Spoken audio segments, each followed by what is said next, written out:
Afternoon, everyone. So in this video, we're going to just talk about the list I just took to my most recent online event. It was a 5-man team event, and I took a pretty aggressive, as usual, Warriors list. This one I actually got from the idea from at least an Italian. Um, who doesn't play in my events, and I was shown a list where it was basically super aggressive, to the point of like this super chaos lord. I think he used a Feldric ancestor instead of the herald, and I said I want a herald instead. And this is kind of where that talk about the Evo Master um, came in, and you can see the list here. Actually, I should probably bring up the actual list. Um, I years. So this is the list that I took to my own event. Herald, a general, chosen lord with Death Cheater, paired weapons, Such a Greatness, Immortal Gauntlets, Lucky Charm, Wrath, Idle Spite. And we'll talk more about him. A Binding Scroll Sorcerer, a Lust unit, a Light Lance unit with Aether Icon, pretty much a bunker for the character if needed, a Barb bunker for the Sorcerer, 8 Hounds for Chaff, 2 Elders, 7 Knights, also a unit for the Lord if needed, and Flares with Champion more Chaff. So pretty straightforward. I don't think there's anything super deep to like explain, but we will go through the list a bit while we're here. So Herald, I love a Herald, so we're gonna just go with that. The Chaos Lord build, oddly, he is. But listen, when I looked at him too, I was like, holy shit, this guy's expensive, and he's 3 wounds, 1-up save. But I mean, he packed a punch, guys.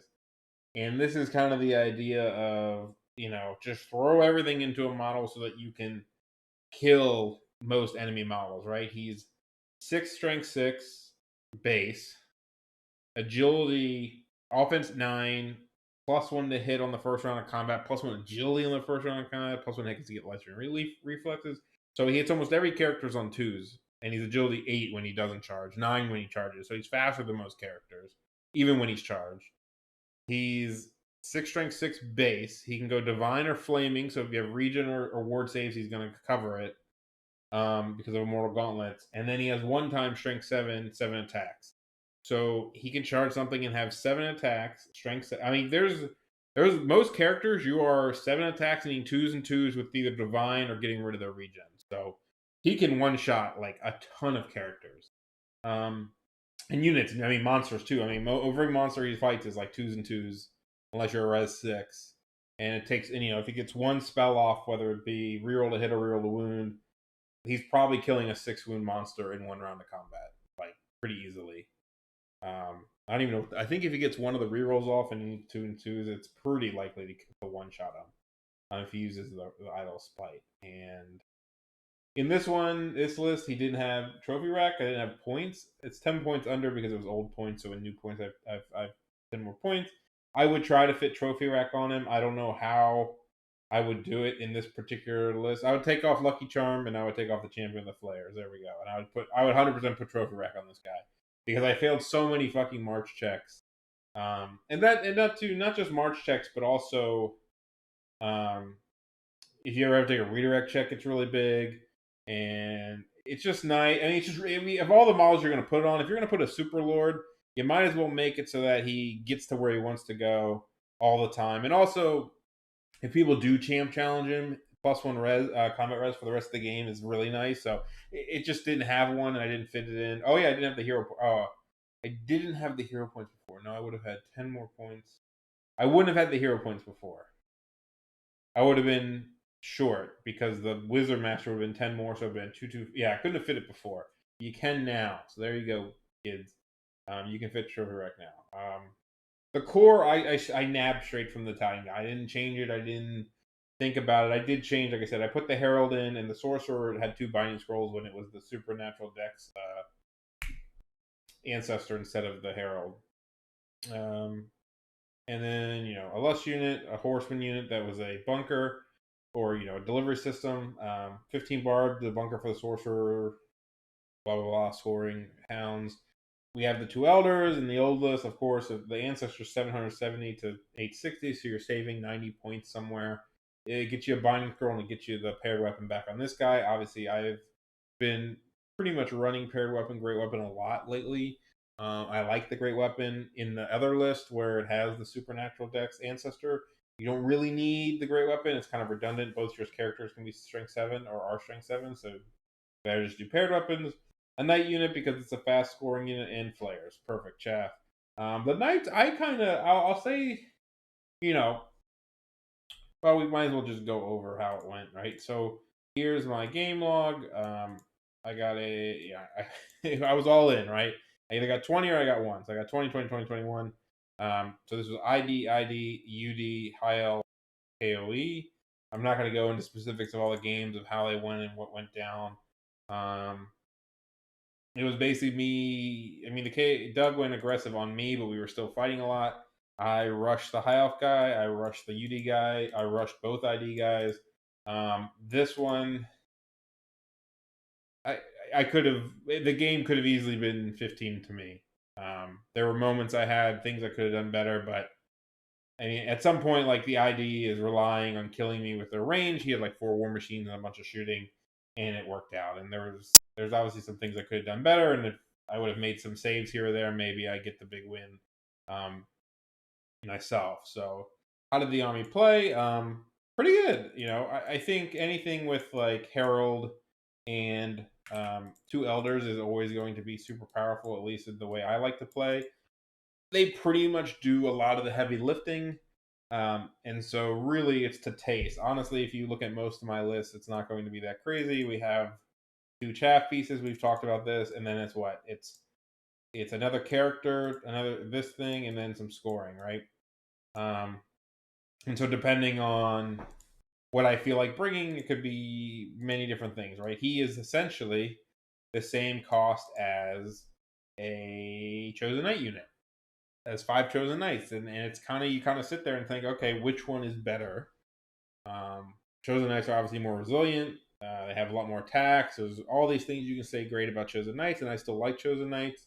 But there's something to be said for having a super character. Did he do anything super crazy?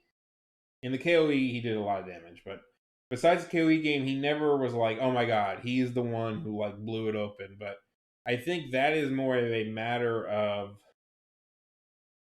he's indirectly doing things because of how powerful he is as a character.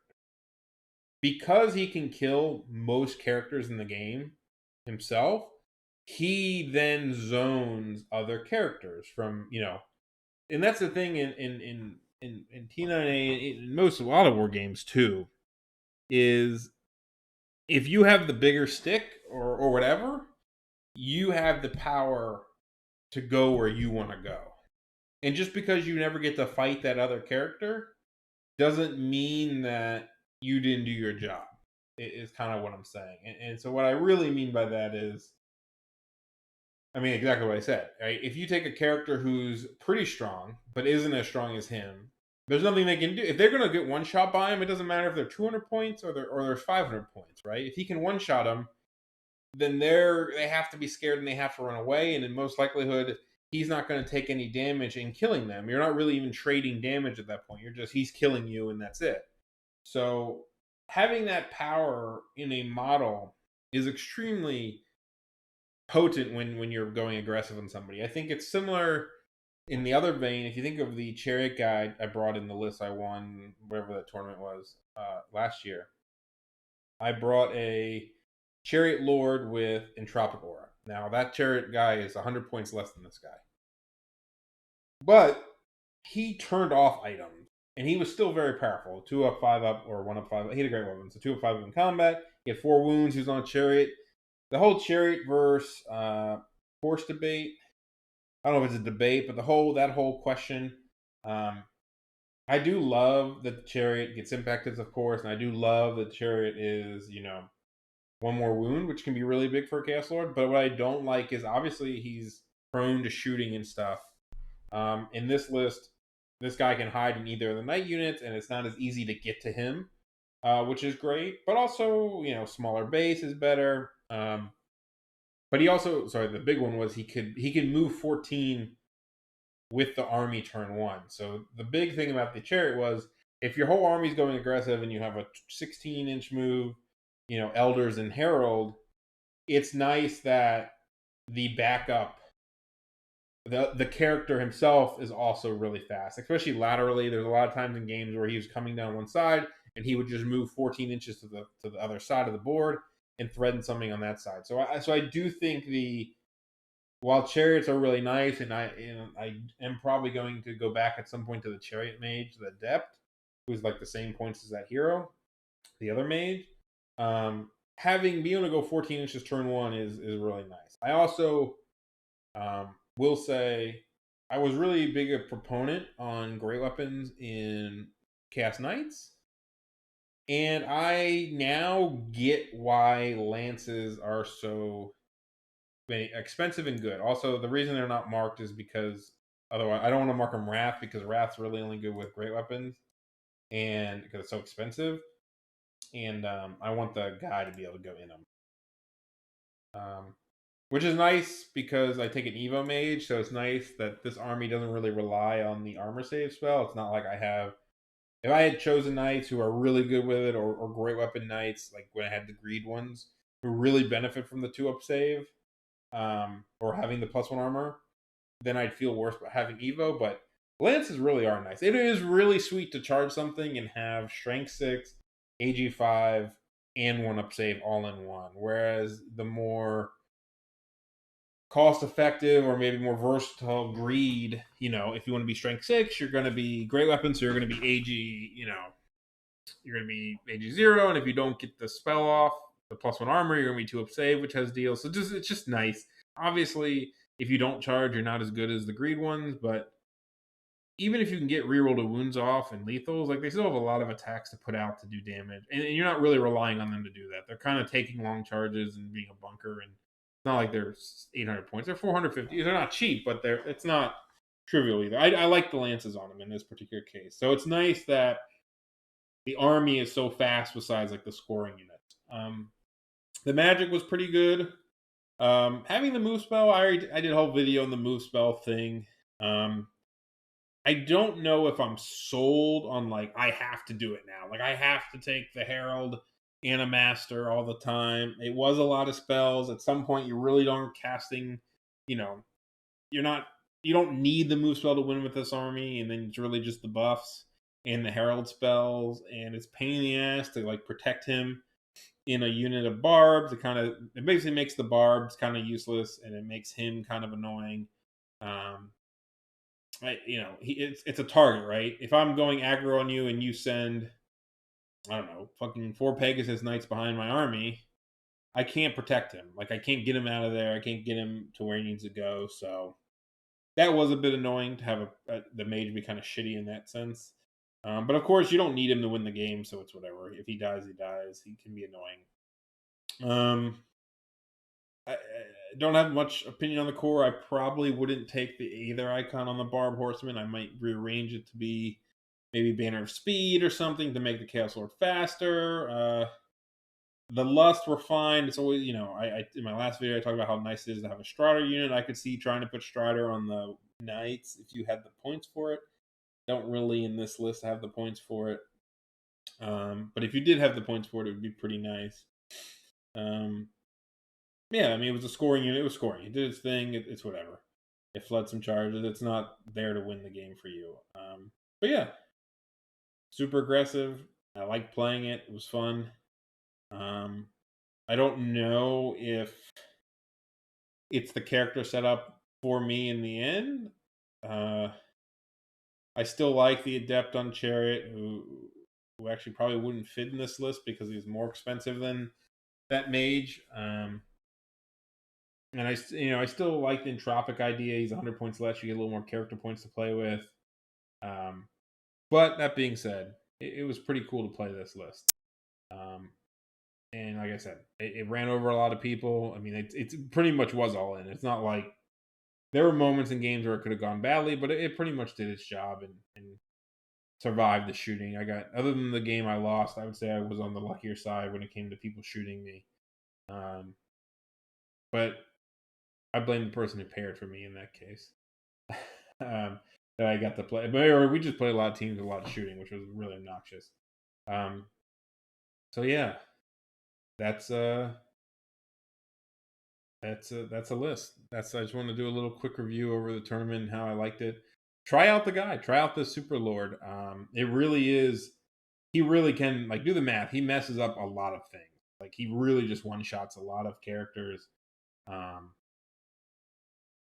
and like people say, he's 700 points. He's 3 wounds. But as I said before, if you have enough things that people have to deal with, they can't deal with everything. And so, how many games have you? I've won tons of games where it's just my elders and my herald doing most of the work, and so you throw in another guy. Like this is really like, listen, I'm going to put all my points basically, and if the mage wasn't on foot, if he was even a fighting piece in some sort, it would be even more so this way. It's pretty much saying, listen, my whole mission is to have some scoring / delivery system, and I think the Knights kind of fall in the middle here because they are actually tough when they go in. And I'm going to fight and kill you with these 4 models and chaff. And so I can see why the Italian guy ran a Feldrake Ancestor instead of the Herald, and he's just like, I'm here. I have, imagine if this was a Supernatural Death Feldrake Ancestor and just a level 4 mage with some spells, and then you have the Knights too, and you're just like, I'm going in, boys. I have 4 single models and a Knight unit, and I'm going in to try to kill you. And how do you deal with it? Some armies can, some can't. But yeah, it was fun to play it, and who knows, maybe I'll try it again. Yeah, just a quick little video recap. Thanks for listening.